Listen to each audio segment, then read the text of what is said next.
Good morning बच्चों। Chapter 3 जो हम चाणक्य का न्याय पढ़ रहे थे उसका आज हम आगे पढ़ेंगे। महाराज ने आज्ञा दी कि सीलभद्र को बुलाया जाए। महाराज ने क्या किया? आज्ञा दिया कि सीलभद्र को बुलाया जाए। सीलभद्र आया। सीलभद्र भी महाराज की बात सुनकर आया। किसान ने फिर अपनी बात दोहराई। किसान ने क्या कहा? फिर से अपनी बात दोहराया। जो बोल रहा था मेरा धन वो ले गया है, फिर से वो बोला। क्या यह किसान ठीक कह रहा है? महाराज ने सीलभद्र से पूछा। महाराज ने सीलभद्र से क्या पूछा कि यह किसान ठीक कह रहा है क्या? सीलभद्र बोला, महाराज यह बूढ़ा आदमी झूठ बोल रहा है। सीलभद्र ने क्या कहा कि यह बूढ़ा आदमी झूठ बोल रहा है। मैं तो इससे जानता तक नहीं, मैं तो इस आदमी को जानता तक नहीं। किसी अनजान व्यक्ति का धन भला मैं कैसे अपने पास रख सकता हूँ? किसी अनजान व्यक्ति का धन मैं अपने पास कैसे रख सकता हूँ? मैं तो उसको जानता तक नहीं। वो भी बिना लिखा पढ़ी के, वो भी बिना किसी लिखा पढ़ी के मैं कैसे रख सकता हूँ? इन महाशय को तो मैंने आज पहली बार देखा है। इस महाशय को मैंने आज पहली बार देखा है। मैं इन महाशय को जानता तक नहीं, तो मैं इनका धन कैसे रखूँगा? ये किस मंदिर की जिक्र कर रहे हैं, मैं तो उस मंदिर को जानता भी नहीं। ये किसी मंदिर का जिक्र जो कर रहे हैं, मैं उस मंदिर को जानता तक नहीं। मैं फिर कैसे इनका धन रखाऊं? फिर वहाँ जाने की बात तो बहुत दूर की बात है। फिर वहाँ जाने की बात तो बहुत दूर की बात है। मैं तो किसी मंदिर के बारे में जानता नहीं, फिर वहाँ कैसे जाऊँगा?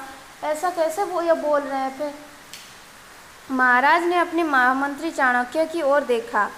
महाराज ने क्या किया? अपने मंत्री चाणक्य की ओर देखा तो महामंत्री ने उन दोनों को अगले दिन सुबह दरबार में उपस्थित होने को आदेश दिया। महामंत्री ने क्या किया? वो अगले दिन मतलब जो जिस दिन था उसके दूसरे दिन उन दोनों को दरबार में आने के लिए आमंत्रित किया। बोला, आदेश दिया। चाणक्य ने महाराज से कहा, आप मुकदमे का फैसला मुझ पर छोड़ दीजिए, मैं स्वयं न्याय करूँगा। चाणक्य ने महाराज से क्या बोला? ये जो मुकदमा है, ये जो भी है, ये जो रंग हो गया है उसका फैसला मैं खुद करूँगा। मुकदमे का फैसला मैं खुद करूँगा और इसका न्याय मैं स्वयं करूँगा। जिससे इस पक्ष में अच्छा होगा उसके पक्ष में मैं न्याय करूँगा, बोल के उसने कहा। सुबह होते ही दोनों सभा में उपस्थित हुए। सुबह होते ही वो सीलभद्र और वो पंचानन दोनों सभा में उपस्थित हुए। दोनों ने अपनी अपनी बात दोहराई। दोनों ने अपनी अपनी बात फिर से बोला। उसने बोला कि मेरा धन इसने ले लिया, और उसने बोला कि मैं इसको जानता तक नहीं।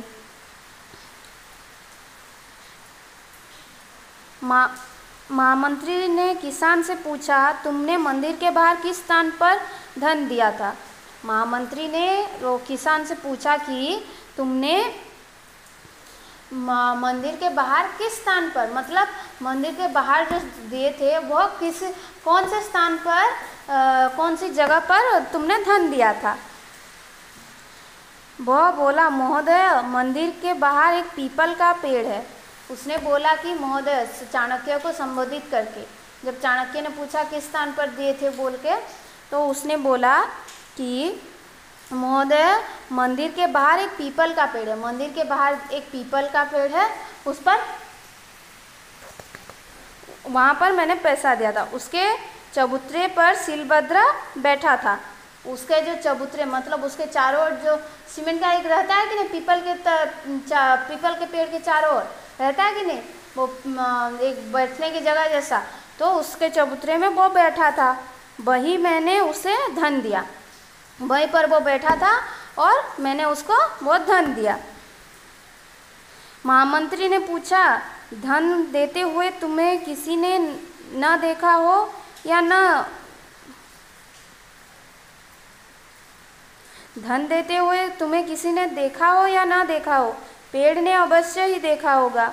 महामंत्री ने पूछा कि तुम्हें धन देते हुए बाकी लोगों ने ना देखा हो, लेकिन पेड़ ने तो देखा होगा, ऐसा महामंत्री ने कहा।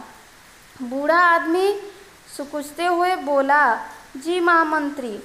बूढ़ा आदमी ये क्या कह रहे हैं ये सोचते हुए बोला कि जी महामंत्री।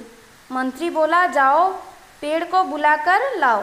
मंत्री ने बोला कि जाओ पेड़ को बुलाकर लाओ, वो गवाही देगा, वो पेड़ गवाही देगा। हिचकिचाते हुए किसान पेड़ को लाने चला गया। हिचकिचाते हुए क्या किया, वो किसान जो था पेड़ को लाने चला गया। सुबह से दोपहर होने को आई परंतु किसान लौटकर नहीं आया। पेड़ कभी गवाही देने आता है क्या? नहीं आता। तो सुबह से दोपहर हो गई थी लेकिन किसान नहीं आया था। सीलभद्र बैठे बैठे परेशान हो गया। सीलभद्र क्या हो गया? बैठे बैठे पूरा परेशान हो गया। महाराज ने पूछा क्या मंदिर बहुत दूर है जो बूढ़ा आदमी अभी तक नहीं आया? महाराज ने पूछा कि क्या मंदिर बहुत दूर है जो बूढ़ा आदमी अभी तक नहीं आया? इतना दूर है मंदिर कि बूढ़ा आदमी को इतना टाइम लग रहा है? भूख प्यास तथा गर्मी से परेशान झुलाया हुआ सीलभद्र बोला महाराज।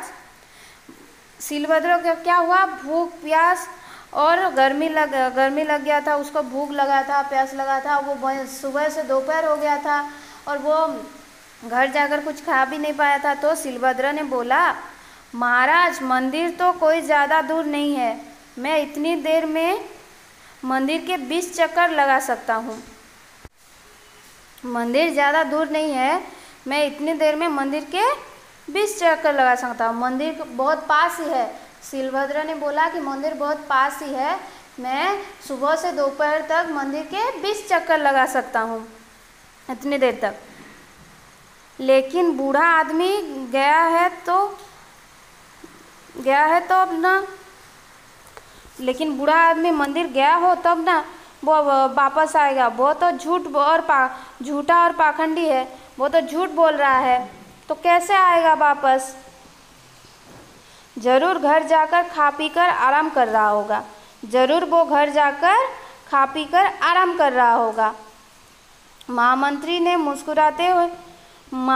मुस्कुराते हुए सीलभद्र से पूछा क्या मित्र, कल तो तुम कहा था कि तुम तो वहाँ कभी गए ही नहीं।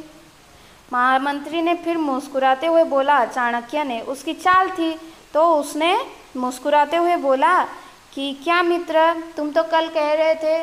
वो सीलभद्र को मित्र कहा और बोला कि तुम तो कल कह रहे थे कि तुम तो उस जगह पर गए नहीं, फिर कैसे पता कि मंदिर पास है या दूर? तब तुम अब कैसे कह रहे हो कि मंदिर पास ही है? तुम तो जानते ही नहीं मंदिर कहाँ पर है, तो तुम कैसे कह रहे हो मंदिर पास में है? निश्चय ही बूढ़ा किसान सच कह रहा है और तुम झूठ। निश्चय ही ये बात सुनिश्चित है कि तुम झूठ बोल रहे हो और बूढ़ा किसान सच बोल रहा है। तुमने अवश्य ही उसका धन हड़प लिया है। तुमने जरूर ही उसका धन हड़प लिया है। अब अपनी इच्छा से इसका धन वापस करो दो, नहीं तो राजदंड को भोगी बनाऊंगा। तुम इसका धन अपने इच्छा से उसका धन अपने इच्छा से दे दो, नहीं तो राजदंड भोगोगी। ऐसा चाणक्य ने बोला। सीलभद्र स्वयं अपनी बातों के जाल में फंस चुका था। सीलभद्र क्या था, उसने बता दिया कि मंदिर पास है, तो अपने जाल में वो खुद फंस चुका था। अब उसने अपना अपराध स्वीकार कर लिया। उसने अपना अपराध को स्वीकार कर लिया। मैं उसका धन लिया हूँ बोल के वो स्वीकार कर लिया। उसने बूढ़े का धन वापस दे देने का प्रण किया। उसने बूढ़े का धन वापस दे देने को कहा। थोड़ी ही देर में वह किसान आया। उसके थोड़ी देर बाद वो किसान आ गया। वह भी थका थका सा लग रहा था। वो बूढ़ा किसान भी बहुत थका थका लग रहा था।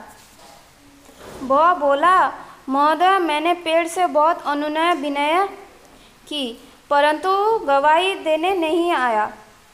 महोदय, महामंत्री को वो संबोधित करके बोल रहा है कि महोदय, मैंने वो पेड़ से बहुत ही अनुनय विनय किया, मैं बहुत उसको बोला, फिर भी वो पेड़ गवाही देने नहीं आया।